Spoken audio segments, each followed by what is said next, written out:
Welcome to the Passion Project Revolution, where we explore the highs and lows of creating passion projects. Whether it is a book you have a desire to write, a community service you want to create, a charity you want to set up, or sharing your own passions by teaching others how to do it, be inspired by the stories from people who have been there and done it. You know, everyone has at least one passion project, if not more, within them. It's held within their soul energy. And if, after listening to today's podcast, you want to discover what passion projects lie within your soul, then I invite you to download the Soul Creation Collage Workshop for free and start unlocking the potential within you. You'll find the link in the information section. But for now, sit back and enjoy this inspiring installment of the Passion Project Revolution. Welcome to another episode of the Passion Project Revolution, and today I have the lovely Katie Oman with me, and Katie is a women's empowerment coach. She's an author, she's a book coach, a motivational speaker and an event organizer. She's multi-passionate, as she says in her words. I love that. And her passion project was really to follow her inner calling to not only become self-employed, but to embrace her drive to support and empower women in as many ways as she can. And Katie, I know, I read your post this morning, it's not been a quick journey for you, has it? That's a bit of an understatement. I mean, first of all, thank you for having me on. I really appreciate it. And I'm really excited to talk with you today about all this because it really does come from the heart for me. No, it's not been quick and easy. It's funny when you start the journey in your head, we have this almost like Disney dream of like, yeah, I'm going to start and I'm going to be discovered and I'm going to be a star. And then you're like 14 years later, you're like, I'm going to be discovered and I'm going to be a star. Yes, 2010 was the year that everything changed for me and put me on the path that I'm on now. But yeah, if you told me in 2010 that I'd still be on it 14 years later, I think I may have, well, I wouldn't have chosen a different path, but I may have been a bit more, oh, okay. So what was the start in 2010? What did you do? What was your first offering, as it were? Well, my first offering actually came a couple of years later. I mean, the reason I say 2010 is because that was the year my life changed completely. It was my awakening. It cracked me open. It was everything. And it's not the most cheerful subject to talk about. So if people are easily triggered, please bear with. But basically, my grandparents were killed. Their mobility scooter was set on fire outside their sheltered accommodation. They managed to get them out of the back window, but they both died the next day in hospital from smoke inhalation. And then we had a police investigation. We had the media on our doorstep. We had our shock, our grief, our trauma. And it was horrific, as you can imagine. And if I say it so flippantly now, it's like, but it was, honestly, it was awful. But what it did, as well as dealing with all that, is that it made me really get very reflective about my life and my journey and the path that I was on. And from that point, synchronicity all the way, but I met a friend of my mom's who was no longer with us, bless her, but she was a psychic medium. And the first words when she met me out of her mouth were not hi or nice to meet you. She said, you can do what I can do, And I was like, right. So, but then she became my mentor, and from there, she brought up my gifts and developed me. And so, yeah, and from there, it was really, it's like I say, it's been this path of alignment and trying to follow that North Star, as we were talking about, and trying to discover really who I am and why I'm here, Yeah. So let's talk a little bit about some of the books that you've written, because I know you've written, how many have you written now? 9 so far. 9 books. Yeah. That's amazing. So what was your first book, and where did the idea come from?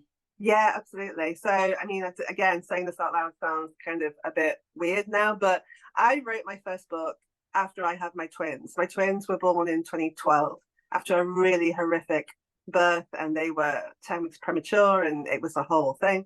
And I was a stay-at-home mom for 4 years because childcare costs are stupid, as we all know. And I used that time to write my first book as well as being their mom, because I have had this dream to be a writer since I was small myself. Since I was a child, I've always loved to read. My mom literally had to join the library in the end just to keep up with me, because she couldn't afford the books that I was going through. And English was my favorite subject at school. Like, I am the classic bookaholic, as it were. And I had the dream to be a writer, but my self-esteem and my self-worth were really low for a long time, and I didn't believe that I could or I deserved to. And then like once I had the children, I was really like, if I'm going to do it, this is the time to do it. And so I've always written books that have aligned with where I'm at that moment in my life. And because I was going through my whole spiritual awakening, I wrote a novel, and it was called Chasing Rainbows. And it was about a young girl who also goes through an awakening and is visited by Archangel Michael and tells her that she has a massive purpose and mission in life, which is to bring awakening and enlightenment and light to the masses. And it's then how that affects her and her relationship with her family, and trying to think that she's not crazy, and they're trying to deal with all of the different issues of her life, but still having this calling to move forward. That sounds really fascinating, and I love that you turned it into a novel, so that it wasn't just one of these self-help books, but actually it's a story, and the story is what can captivate people, can bring them in. Because the reality is, when we go through a spiritual awakening, and I have as well myself, it can be quite stark for the people around you. They don't know who you are anymore. They don't know how to relate to you, because suddenly you're saying things that to their mind are completely cray-cray. Like, what do you mean? What do you mean you've got spirit guides that you talk to? Who are you? So I love that you were able to, bring that to a lot more people through the art of storytelling. It's just great. So because we are talking about passion projects here, and I would say that was your passion project, wasn't it? The first book. How easy was it for you? Now, bearing in mind you had two twins to look after as well, how easy was it for you to stay motivated, to stay focused, and to stay It's not easy. I'm not going to kind of sugarcoat this and go, oh yeah, it was great and I did it in like a month and go make now, because I'd be lying to you, and that's not fair. No, it wasn't easy. And of course I didn't kind of show up for it every single day, because there were times where it's like the children, it's like some days, like especially at that age, there were some days where I didn't have any sleep, and being able to write was like literally I couldn't even pick up the pen, let alone write anything down. But I say to people all the time that when I work with them, look, it's about your priorities. And it's not saying that, so I go, if you have time to watch television, or if you have time to scroll on social media, you have time to prioritize. Now, I'm not saying that those things are bad, and I'm not saying that you shouldn't have relaxation time, because absolutely you should. But it's about giving some of that time to your passion, right? So say, for example, if you add up and how many hours per day where it feels like you're doing nothing. So you're watching TV, you're on social media, you're reading a book, whatever. Add it up and then go, okay, so let's say, for example, it's an hour and a half. Okay, well, if I gave myself 30 minutes of that for my passion, then I can still have my hour of relaxation as well. It's not about sacrificing to the point that you're going to do yourself, negative impact on the long run. But it is about going, how badly do you want it? Right. And so really the only kind of thing that can drive you is you, and the only thing that can get in your way is you. So you have a choice. Do you want to be your own driver and make this passion happen, or are you going to get in your own way? And it's another thing of like regret, and when the kids are grown up, or when I've got lots of money, or when I the what if, and you keep putting it off. You're the one that gets to decide that. Yeah, I know when I was writing my first book, I started with just 10 minutes a day. So I made sure that 10 minutes every single day I dedicated to writing. And sometimes I would show up at the time and it's like, I don't know what I'm going to write. That's when I really just started to keep trusting, and it would just be like a brain dump sometimes, and just getting into that kind of stream of consciousness writing. Absolutely. And just letting it flow. And then what I found was the 10-minute, when the 10-minute timer went off, I'd be like, no, I'm in a flow now. and that's how it really, really works. And so when I wrote my first book, some people were like, well, how did you do it? It was like just literally 10 minutes a day. And I would write when I was on the bus sometimes, or when or making a cup of coffee. I wrote my first book longhand first, because I didn't have the technology to actually do what I do now. And so I literally had a notebook and I wrote it like longhand. So I'd have the notebook like next to the kettle.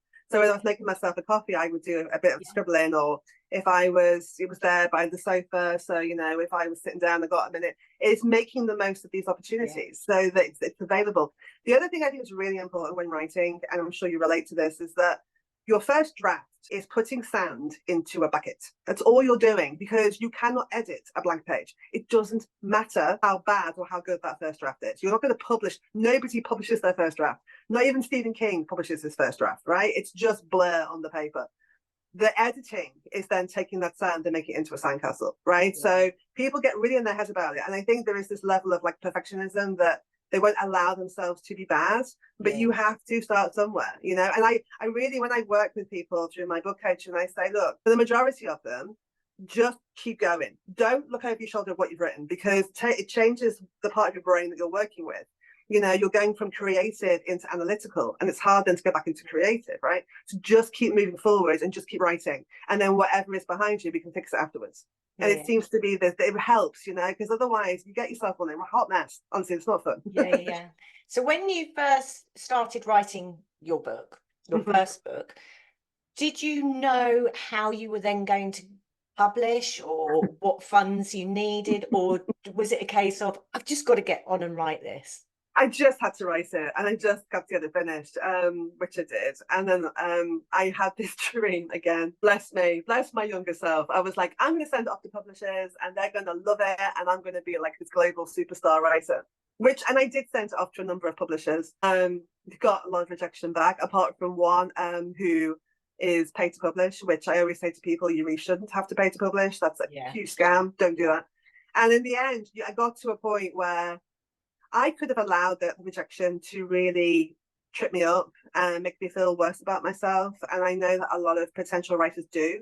I once read a statistic that said 97% of books that are started are not finished. Yeah. And I was like, wow, if you think about how many books there are in the world, that's the 3%. Think how many more books there would be if everybody actually finished and published, right? And I didn't want to be the 97%. So it got to the point, I'm a Taurus moon, and I can be stubborn as hell when I want to be. So I was just like, do you know what? I'm just going to self-publish it. I don't care. I just want it. I want to say that I've written a book. So I obviously found KTP, which is Amazon, which you can publish for free. It's quite straightforward. It's difficult the first time because you don't really know what you're doing. But once you've been through it, it's relatively straightforward. And put it out there. And you know what's really funny? And it just still makes me laugh to this day. At the time, I also was one of the reader experts for Soul and Spirit magazine. I did that for about 3 years. I answered readers' questions. And so because of that, I had a little bit of a name on social media. So when their Soul and Spirit Awards came out, I just kind of put it out. Like, someone would like to nominate me. Awesome. My followers nominated me for Book of the Year for Chasing Rainbows, and I won. And I beat, this was like a few years later, because it came out in 2013. I think this was 2017. I beat Margaret and The Secret, which is insane. That's mental. Like, what the hell? Love it. I love it. And so there you have, you've been influencing the masses from it. Yeah, it's brilliant. I love it. I love it. And let's talk a little bit about self-publishing through Amazon, because I think sometimes, you think it's going to be too complicated. I need someone to do that for me. And again, it can just be another one of those barriers that puts you into that 97%. I mean, my experience with Amazon, the hardest part was getting the formatting, getting my head around the formatting. But once I cracked that, it was fairly straightforward. So what top tips would you have for someone who's going down the self-publishing route for the first time in terms of how they navigate some of the challenges? First of all, it's really important you do your research. Don't go into it going, right, I'm going to publish this book, I'm going to log on to Amazon and I'm going to do it, because it will terrify you. That first time where you don't know what you're doing, it's like every click is like, right? It's really scary. Do your research beforehand. Look on, do the Google search, do the YouTube videos, so that you have as much information as possible. So you're coming at it with some sort of, and you may still kind of trip up, you may still get a couple of things wrong, but for the majority, you know how the process works, right? And also in terms of knowing what the book itself should look like. So I am because I've been using computers since I was 13. I'm now 42. But I have been brought up on Microsoft Office. So for me, Microsoft Word is the easiest thing in the world because Amazon likes it. Amazon seems to quite like Microsoft Word. And if you know what it's supposed to look like in terms of, like you say, the formatting, you know, what font size, what font it should be in, how it should be justified, you know, do all your research beforehand. I mean, literally, if it becomes like it just feels way too scary, which I understand, that's why you have people like me, because that's why I started being a book coach and helping people do this, because I know what that feeling's like. The first time I went on Amazon to self-publish, it was almost like someone who's a complete technophobe going, do I click? Oh, it's not doing. Do I? What do I? Oh, it was really scary. Yeah, you know? I can totally relate to that. It was because I am a technophobe. You know, I am slightly older than you. I didn't grow up with computers. You know, I didn't use a computer or a home computer until I was in my 30s. And so, you know, it feels like I'm constantly having to learn new things all the time.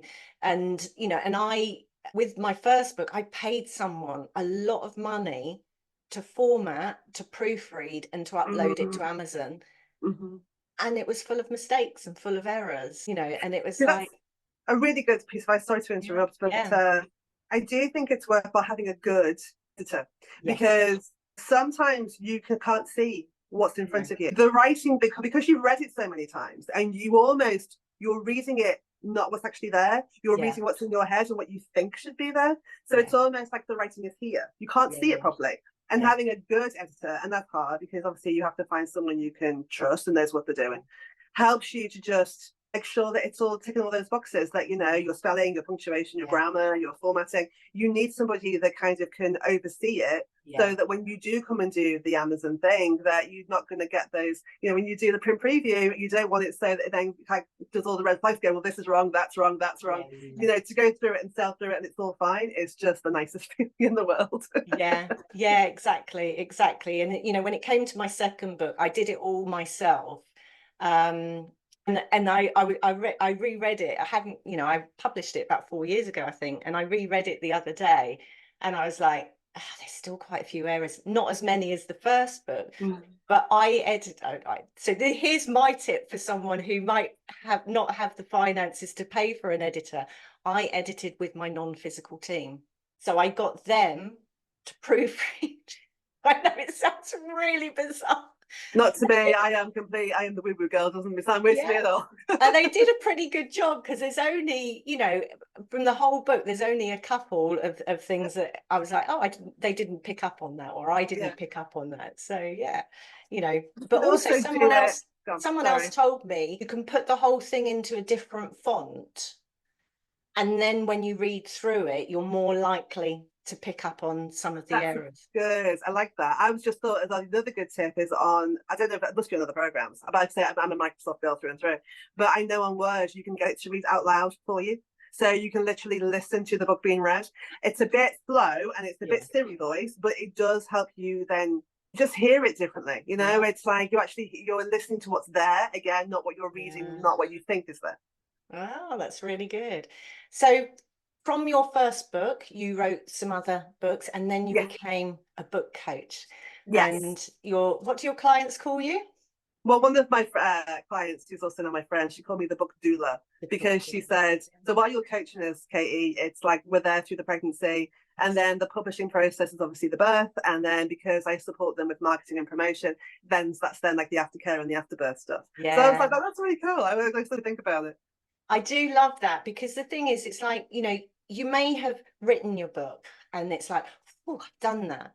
You may have got to the point where you've published it, but the bit after, the sales and marketing bit, because it's like, it's not like you put it on Amazon and then thousands and thousands of people are just going to buy it. You've got to get the sales and the marketing bit correct as well. So that's something that you also offer in your services. And knowing that's the marathon, it's not a sprint. Exactly. It's like people are really good at marketing promotion the week that it's published. They are on it, they are committed, they're making it happen. After that, it tails off, and so do their book sales. And it's like, you know, to have messages going, it's really dried up, it's slowed down. And I'm like, what are you doing to promote it? If you even, are you still talking about it? Are you utilizing it? Are you, because the thing is, especially as somebody who has a business, a book is a marketing tool in and of itself. And once you've published it, it's yours forever, right? It's your book. So you can then do it with it, whatever you want to do with it. You can revisit it whenever you want to and do different courses or workshops or whatever it is, because it's a wonderful tool. I had one client, she does human design. Throughout the book, literally, she took that idea and she ran with it. Because in the book, probably about, I didn't actually add it up, I reckon probably about 12 to 15 times, she mentions that you can then order from her website your own personalized human design plan. And so she then gives them the links back to, so she's literally using, she's talking about human design for business and marketing, but she's then directed them back to her business. Very clever. Yeah, that's great. So Katie, it's been so wonderful to talk to you. And I know that as well as being a book coach, you now see yourself more in the realm of women's empowerment. And so not just in terms of helping people get their books together, although that is one thing. So what else is it that you do with or for women? Oh no, it is like I say, I laugh because it's like the multi-passionate. It's like that. Okay, how many strings are on this bow? Yeah. So I am a women's empowerment coach. I have clients from Australia to the States, and I work with them on a one-to-one call basis. Zoom is wonderful, right, as we know, and we look at what's getting in the way of them feeling empowered, and then I work with them to kind of move over those obstacles and those blocks so that they can also come back to themselves. I also run events. I actually have an event here I live in Norwich, in case one doesn't know, called Rise in October, which is a space for women I have 10 speakers and they stand up in a room full of women and they share their stories. And this is the 5th year that I've done it. And it is pure magic. Women's stories, and if you're a man watch this, I'm sorry, but if women's stories really matter, and I say this because I have been through some stuff in my life. You kind of got this off watching this, I'm sure. But I wish that I'd had somebody I could have spoken to, or I realized that they've been through stuff as well, because I think you feel very alone when you're going through something and you think that everybody else has their life sorted and you're the problem. Yeah. And by women sharing their stories, you have a light. You realize that, okay, it's not just me. And also there's a way out of it. There's like, this doesn't have to define me. And also for the speaker or the writer of the story, it removes the shame that was never yours to carry in the first place. So women's stories are really, really important. And so having that as being able to lift them and give them a platform, to me, just makes me feel so deeply, deeply honoured that women trust me enough to do that. Yeah, I mean, it's a beautiful thing to enable, isn't it? And that's something that I did sort of years ago when I was in London. And it's like the power of not only for the woman that's sharing her story, but for those in the audience, like you say, to know that, because there's always an element to anyone's story that we can relate to, and it just helps you not to feel like you're alone, that you're going through whatever you've been through alone, that there are others who get where you are, what you're going through, and that is, it's the beauty of building a community. And because I think I always wanted to do everything on my own. I was so fiercely independent and actually just felt so lonely and isolated. And when you start to open up and others can empathize with what you've been through, they can relate to you, you start to build a community around you, and that's what helps you to kind of thrive in life. Exactly. I like most women, we're brought up to believe that women are our enemy, and that hit us against each other and we're competition. Not helped by the fact that I went to an all-girls school and was bullied for 4 years, so it took me a while to realize the power of sisterhood. But now I know that actually other women are our greatest gift, and once you have those women around you, it lifts you and lights you up like nothing else. So it's a good takeaway, right? It's brilliant. So Katie, if anyone's listening and they really love the sound of what you're doing, they want your help with writing a book, or they want your help in terms of the empowerment, how do they get in touch with you? What's the best way? Well, my website is my name, so it's Katie Oman, and Oman is OMAN, like the country, .co.uk, and you can find all my offerings on there and the contact page and all that good stuff. And I'm social media, of course, you have to be in this day and age, and I have the same handle across all platforms to make it as easy as possible, which is Katie Oman 1111. So 4 1s after it, and you will find me. And anybody, feel free to send me a message, feel free to send me a DM, follow me, whatever you want to do. I'm just open to connection and collaboration always. Brilliant. Katie, thank you so much for sharing your journey as an author and a book doula, a women's empowerment coach. It's been a pleasure talking to you. It's been absolutely wonderful, and thank you so much. It's been a great conversation, and to everybody out there watching us, just go and have the best day. Thank you. Bye-bye. Thank you so much for joining us today. Has this podcast sparked an interest to create your own passion project? Remember, everyone has at least one within them, something that they have a strong desire to create or deliver, not always for profit, but for the sheer love of it. Your soul was designed in this way to help you find fulfillment in community energy. Sadly, what happens to many people is they get so caught up in survival, they forget why they chose to become physical in this time and space. But when you discover what passion projects lie within your soul, it triggers a massive uplift and a flow to inspiring energy. Basically, it feels really good and exciting, and you'll feel the momentum to take action, to create your own passion project. So if you're ready to start, have a look at all the ways that I can support you at www.thejanejackson.com. And here's one final thought to leave you with. When you create your own passion project, you are sharing love with the world around you, and that energy of love comes back to you to generate more flows to good energy and ultimate happiness for all.